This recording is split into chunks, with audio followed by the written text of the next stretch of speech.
Good morning students. तो आज हम बीएससी बीएड फर्स्ट ईयर का अपना टॉपिक माइटोकॉन्ड्रिया पढ़ेंगे।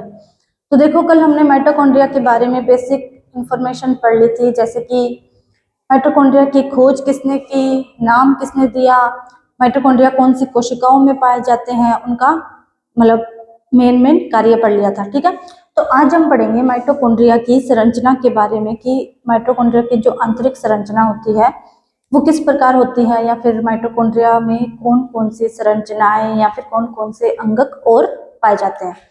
तो देखो, जो माइटोकॉन्ड्रिया की संरचना है वो दो इकाई कलाओं से निर्मित होती है। मैंने आपको कल भी बताया था कि जो माइटोकॉन्ड्रिया है वो केवल और केवल यूकेरियोटिक कोशिकाओं के अंदर पाया जाता है। क्यों? क्योंकि जो माइटोकॉन्ड्रिया है वो क्या है, एक द्विझिल्ली युक्त कोशिकांग है, और जितने भी द्विझिल्ली युक्त कोशिकांग होते हैं वो केवल और केवल क्या है, यूकेरियोटिक कोशिकाओं के अंदर पाए जाते हैं। तो माइटोकॉन्ड्रिया भी क्या है, दोहरी झिल्ली युक्त कोशिकांग है। मतलब कि जो माइटोकॉन्ड्रिया की संरचना होगी वो क्या है, दो इकाई कलाओं से मिलकर बनी हुई होगी। ठीक है, और वो जो इकाई कलाएं हैं उनकी मोटाई कितनी होगी, 60 से लेकर 70 एंगस्ट्रॉम तक। ठीक है, अब जब दो इकाई कलाओं से मिलकर बना है तो एक कला ऊपर और एक कला नीचे होगी, तो उनके बीच में एक स्पेस बन जाएगा। तो वो जो स्पेस बनेगा उस स्पेस में या फिर उस स्पेस की दूरी क्या होगी, 40 से लेकर 70 एंगस्ट्रॉम तक। ठीक है, कितनी होगी दूरी, 40 से लेकर 70 एंगस्ट्रॉम।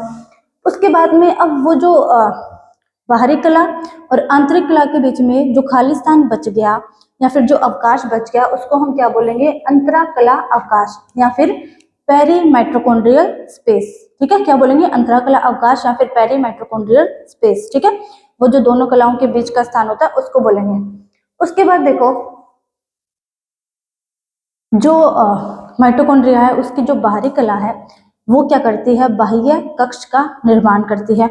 और जो आंतरिक कला है, मतलब कि जो माइटोकॉन्ड्रिया के अंदर की तरफ जो झिल्ली या फिर जो कला पाई जाती है वो क्या करती है, अंतर क्रिस्टलीय अवकाश का निर्माण करती है। ठीक है, तो जो माइटोकॉन्ड्रिया उसकी जो बाहर वाली कला होगी या जो बाहरी कला होगी वो क्या होगी, बिल्कुल सपाट होगी और गोलाकार होगी या फिर थोड़ी अंडाकार टाइप होगी। लेकिन जो अंदर वाली सतह होती है वो क्या होती है, सीधी ना होकर उसमें क्या है, कई प्रकार के खड्डे से बने होते हैं जिनको हम बोलते हैं क्रिस्टी। ठीक है, तो जो बाह्य कला होगी वो बाह्य कक्ष का निर्माण करती है और जो आंतरिक कला होगी वो अंतर क्रिस्टलीय अवकाश का निर्माण करती है। अब देखो, माइटोकॉन्ड्रिया की जो दोनों झिल्लियां हैं वो क्या है, प्रोटीन और लिपिड दोनों प्रकार के पदार्थों से मिलकर बनी होती है। किस किस से, प्रोटीन और लिपिड। ठीक है, तो माइटोकॉन्ड्रिया की दोनों झिल्लियां प्रोटीन और लिपिड दोनों प्रकार के पदार्थों से मिलकर बनी हुई होगी। उसके बाद जो माइटोकॉन्ड्रिया होगा उसको क्या है, दो भागों में डिवाइड किया गया है। तो जो बाहरी भाग होगा या फिर जो बाह्य कला और आंतरिक कला के बीच का भाग होगा उसको हम बोलते हैं मैट्रिक्स। ठीक है, मैट्रिक्स नहीं, माइटोकॉन्ड्रिया को फिर दो भागों में विभाजित किया गया, मैट्रिक्स और क्रिस्टी। तो मैट्रिक्स किसको बोलेंगे, जो आंतरिक कला है, आंतरिक कला जिस स्पेस को बना रही है उसके अंदर जो द्रव्य उपस्थित होगा उसको हम बोलते हैं मैट्रिक्स। और उसमें कई प्रकार के कण या फिर जो कला है, जो आंतरिक कला है वो क्या करती है, इस प्रकार की संरचनाओं का निर्माण करती है। तो इन संरचनाओं को हम बोलेंगे क्रिस्टी। ठीक है, क्या बोलेंगे, क्रिस्टी। तो देखो, अब मैट्रिक्स के बारे में पढ़ते हैं कि मैट्रिक्स के अंदर और क्या क्या पाया जाता है। तो देखो, जो मैट्रिक्स होता है वो क्या होगा, या फिर इसको हिंदी में आधात्री भी बोलते हैं। ठीक है, अब मैट्रिक्स क्या होता है, सघन प्रोटीन प्रकृति का जेल होता है जिसमें जल समान कणीय असमांगी पदार्थ होता है। मतलब कि जो मैट्रिक्स होता है वो क्या है, एक प्रोटीन के समान पदार्थ होगा जो कि जल की संरचना में होगा। ठीक है, या फिर जल प्रकार का होगा, सघन होगा और जल के समान वो कणीय असमांगी पदार्थ होता है। ठीक है, और इसमें जो ये कण पाए जाएंगे इनका व्यास या फिर इनकी मोटाई कितनी होगी, 30 से लेकर 50 एंगस्ट्रॉम। तो जो मैट्रिक्स होगा वो सघन होगा, मतलब कि गाढ़ा होगा, प्रोटीन की प्रकृति का होगा और जल समान स्ट्रक्चर होगी। और उस जल के अंदर क्या है, कण के रूप में कुछ असमांगी पदार्थ पाए जाते हैं जिनकी जो मोटाई है वो कितनी होती है, 30 से लेकर 50 एंगस्ट्रॉम तक। ठीक है, उसके बाद में जो हमारा मैट्रिक्स होगा, मैट्रिक्स के मध्य भाग में क्या क्या पाया जाता है, तो मैट्रिक्स के मध्य भाग में राइबोसोम पाए जाएंगे और वर्ताकार डीएनए पाया जाता है। जो राइबोसोम पाए जाएंगे उनकी मोटाई होगी 120 से लेकर 150 एंगस्ट्रॉम तक, और जो वर्ताकार डीएनए पाए जाएंगे उनकी लंबाई होगी 4.7 से लेकर 5.4 माइक्रोन तक। और वर्ताकार डीएनए कितने पाए जाते हैं? वर्ताकार डीएनए के 2 से लेकर 6 अणु तक माइटोकॉन्ड्रिया के अंदर पाए जाते हैं। ठीक है, 2 से लेकर 6 अणु वर्ताकार डीएनए के। और क्या क्या भाग पाए जाते हैं डीएनए के मैट्रिक माइटोकॉन्ड्रिया के मैट्रिक में? तो देखो, प्रोटीन्स, एंजाइम, आरएनए और फॉस्फोलिपिड के बने कण पाए जाते हैं। और ये जो कण होते हैं वो क्या होते हैं? कुछ कोशिकाएं, जैसे कि जो हमारी गृहिणी है, गृहिणी कौन सा पार्ट होगी? जो हमारा अमाशय है और जो हमारी छोटी आंत है, उनको जो मिलाने वाला भाग होगा उसको बोलेंगे गृहिणी। तो गृहिणी, अग्नाशय, यकृत और जो हमारी अंतर की कोशिकाएं होती है, उन कोशिकाओं में ये जो कण पाए जाएंगे ये क्या होते हैं? असंख्य मात्रा में उपस्थित होते हैं, मतलब कि बहुत ज्यादा मात्रा में ये कण उपस्थित होते हैं। कौन से कण? जो ये फॉस्फोलिपिड के जो बने कण पाए जाते हैं वो गृहिणी, अग्नाशय, यकृत और अंतर कोशिकाओं में क्या है? असंख्य रूप में उपस्थित होते हैं। अब ये जो फॉस्फोलिपिड कण है ये क्या बनाते हैं?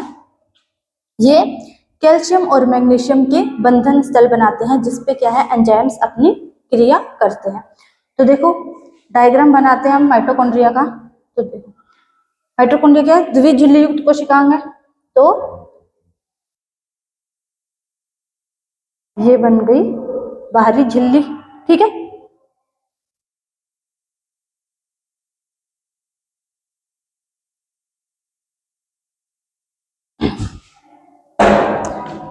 ये देखो,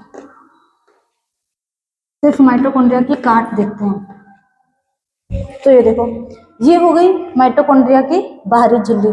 उसके बाद में जो आंतरिक झिल्ली है, तो उसमें क्या है? वलन के समान इस प्रकार की स्ट्रक्चर पाई जाती है, वो बिल्कुल समतल नहीं होती। तो देखो, इस प्रकार, कहीं पे छोटा, कहीं पे बड़ा, इस प्रकार की संरचनाएं पाई जाती है माइटोकॉन्ड्रिया के अंदर।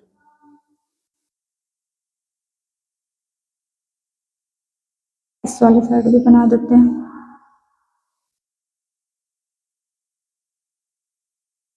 ठीक है, तो ये हो गई माइटोकॉन्ड्रिया की बाहरी झिल्ली और ये हो गई माइटोकॉन्ड्रिया की आंतरिक झिल्ली। तो देखो, लिख देते हैं, ये हो गई बाह्य झिल्ली। ठीक है, बाह्य झिल्ली, क्योंकि माइटोकॉन्ड्रिया क्या है? एक दोहरी झिल्ली युक्त कोशिकांग है। ठीक है, तो इसमें 2 झिल्लियां पाई जाएगी, एक हो गई इसकी बाहरी झिल्ली और दूसरी हो गई आंतरिक झिल्ली। ठीक है, अब ये जो बीच का स्पेस दिख रहा है आपको, बाहरी झिल्ली और आंतरिक झिल्ली के बीच में, इसको हम बोलेंगे पेरी माइटोकॉन्ड्रियल स्पेस या फिर अंतरकला अवकाश। ठीक है, इस वाले स्पेस को बोलेंगे अंतरकला अवकाश। ठीक है, अब जो ये आंतरिक झिल्ली है, ये देखो, ये ऐसे उभारनुमा संरचनाएं बना रही है। तो ये जो उभारनुमा संरचनाएं हैं इनको हम बोलेंगे क्रिस्टी। इनको क्या बोलते हैं? क्रिस्टी।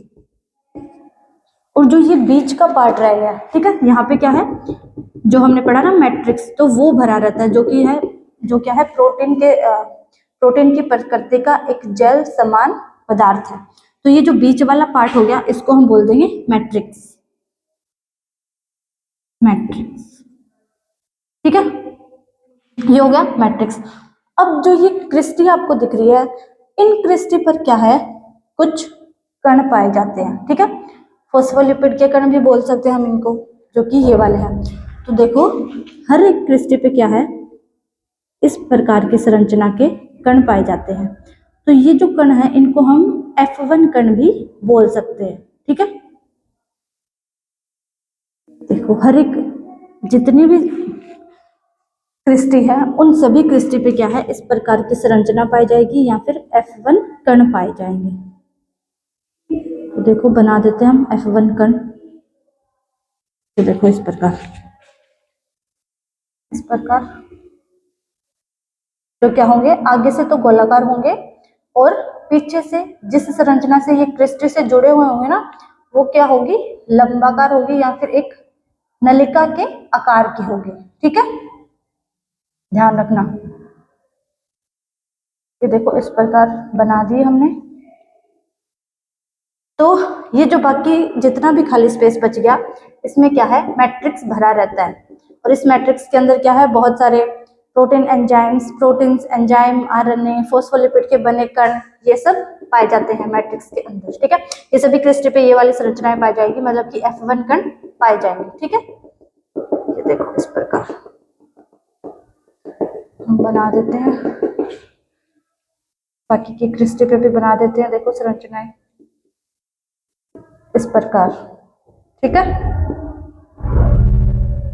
ये बीच का भाग हो गया मैट्रिक्स, और जो ये वाले कण हैं इनको नाम दे देंगे हम F1 कण।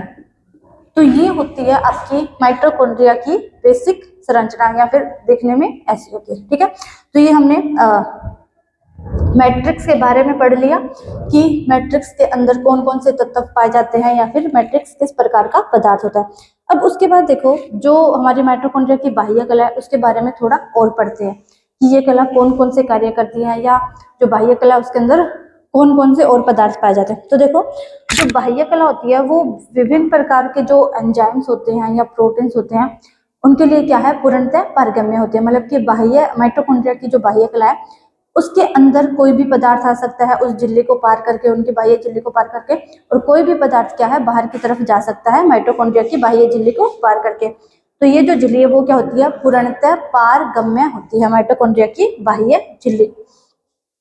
अब देखो, जो माइटोकॉन्ड्रिया की बाह्य झिल्ली होती है वो प्रोटीन और लिपिड दोनों से मिलकर बनी होती है।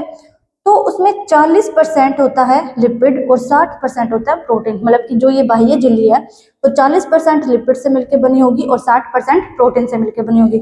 और लिपिड में भी कौन से, फोस्फोलिपिड ज्यादा पाए जाएंगे।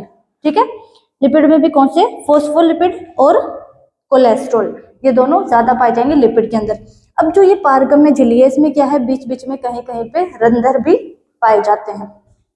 ठीक है, प्रोटीन, लिपिड में फोस्फोलिपिड और कोलेस्ट्रॉल पाए जाएंगे, और बाह्य झिल्ली के अंदर बीच बीच में रंध्र भी पाए जाते हैं। अब देखो, एक और पदार्थ होता है जिसको, जो होता है कार्डियोलिपिन।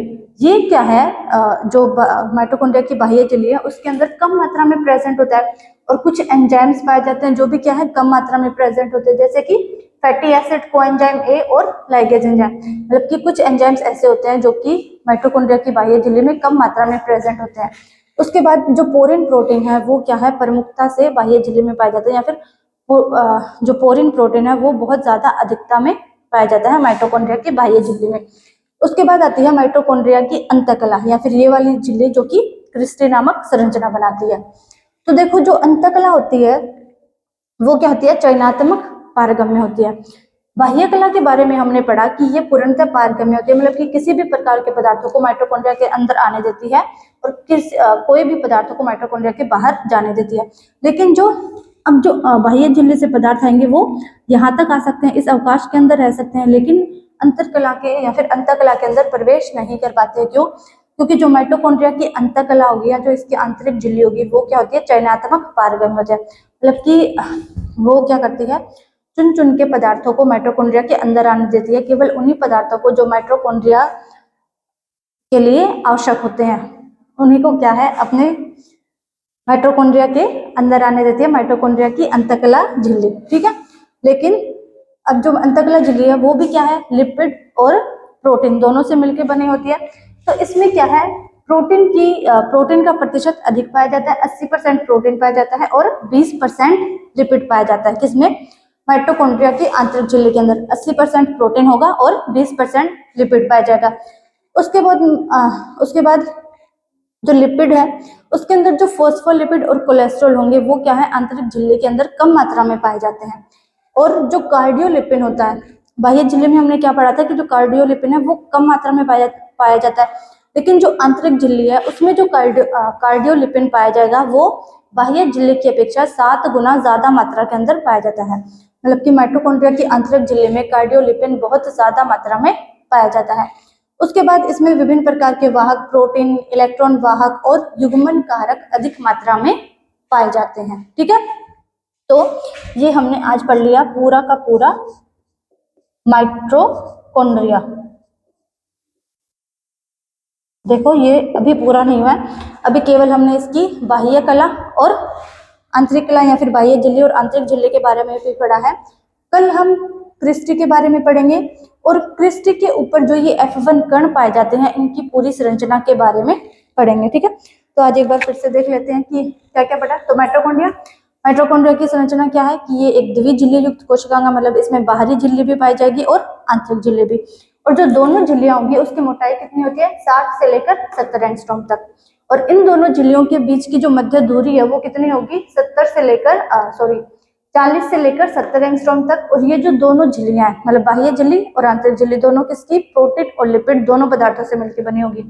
उसके बाद में इन दोनों झिल्लियों के बीच में जो अवकाश पाया जाएगा उसको बोलेंगे अंतराकला अवकाश या फिर प्री माइटोकॉन्ड्रियल स्पेस। अब जो बाह्य झिल्ली है वो क्या बनाती है, बाह्य कक्ष, और जो आंतरिक झिल्ली है वो बनाती है अंतर क्रिस्टलीय अवकाश। जो ये आपको बीच की संरचना दिख रही है ना, इसको बोलते हैं अंतर क्रिस्टलीय अवकाश। उसके बाद में बाह्य झिल्ली और आंतरिक झिल्ली, और बीच में जो खाली स्पेस पाया जाएगा उसमें क्या है, एक सघन मतलब कि गाढ़ा प्रोटीन प्रकृति का जेल पाया जाता है जिसको हम बोलेंगे मैट्रिक्स। और उस जेल के अंदर क्या है, बहुत सारे कणीय असमांगी पदार्थ पाए जाते हैं। और उन कणों की लंबाई मोटाई कितनी होती है, 30 से लेकर 50 एंगस्ट्रॉम तक। अब जो मैट्रिक्स भाग है उसमें और क्या क्या पाया जाता है, राइबोसोम जिनकी मोटाई 120 से लेकर 150 एंगस्ट्रॉम तक होती है। उसके बाद वर्ताकार डीएनए जिसके 2 से 6 अणु पाए जाते हैं। उसके बाद प्रोटीन्स, एंजाइम, आरएनए और फॉस्फोलिपिड के बने कण पाए जाते हैं। और जो ये फॉस्फोलिपिड के कण होते हैं वो हमारी ग्रहणी की कोशिकाओं में, अग्नाशय की कोशिकाओं में, यकृत की कोशिकाओं में, और जो हमारी आंतर की कोशिकाएं होती है उसमें क्या है, असंख्य मात्रा में प्रेजेंट होते हैं। और ये जो फॉस्फोलिपिड के कण है ये क्या करते हैं, कैल्शियम और मैग्नीशियम के बंधन स्थल बनाते हैं जहां पे एंजाइम्स आके अपनी क्रिया करते हैं। ठीक है, उसके बाद में माइटोकॉन्ड्रिया की बाह्य कला या बाह्य झिल्ली, तो ये क्या है, पूर्णतः पारगम्य होते हैं किसी भी प्रकार के प्रोटीन्स के लिए, एंजाइम्स के लिए। ये भी क्या है, प्रोटीन और लिपिड दोनों की बनी होती है। तो 40% इसमें लिपिड प्रेजेंट होता है और 60% प्रोटीन। लिपिड में भी फॉस्फोलिपिड और कोलेस्ट्रॉल प्रेजेंट होते हैं। और जो बाह्य झिल्ली होती है उसमें बीच बीच में रंध्र पाए जाते हैं। आगे जो कार्डियोलिपिन होता है वो कम मात्रा में प्रेजेंट होता है। कुछ एंजाइम्स पाए जाते हैं जैसे कि फैटी एसिड कोएंजाइम और लाइगेज एंजाइम, ये भी क्या है, कम मात्रा में उपस्थित होते हैं। जो पोरिन प्रोटीन होता है वो ज्यादा मात्रा में या फिर प्रमुखता से पाया जाता है। उसके बाद में आती है अंतकला। तो अंतकला क्या करती है, एक चयनात्मक पारगम्य झिल्ली होती है, मतलब कि केवल उन्हीं पदार्थों को अंदर आने देती है जो माइटोकॉन्ड्रिया के लिए आवश्यक है। ये भी 80% प्रोटीन और 20% लिपिड की बनी होती है। इसमें क्या है, फॉस्फोलिपिड और कोलेस्ट्रॉल की मात्रा कम पाई जाती है। जबकि जो कार्डियोलिपिन होता है वो बाह्य झिल्ली की अपेक्षा 7 गुना अधिक मात्रा में पाया जाता है। और कुछ वाहक प्रोटीन, इलेक्ट्रॉन वाहक प्रोटीन और युग्मन कारक जो कि अधिक मात्रा के अंदर पाए जाते हैं। और ये होगा माइटोकॉन्ड्रिया की आंतरिक संरचना का डायग्राम। ठीक है, तो आज हमने माइटोकॉन्ड्रिया की बाह्य कला, आंतरिक कला और मैट्रिक्स के बारे में पढ़ लिया। कल हम क्रिस्टी के बारे में और क्रिस्टी के ऊपर जो F1 कण पाए जाते हैं उनकी संरचनाओं के बारे में पढ़ेंगे कल के लेक्चर में।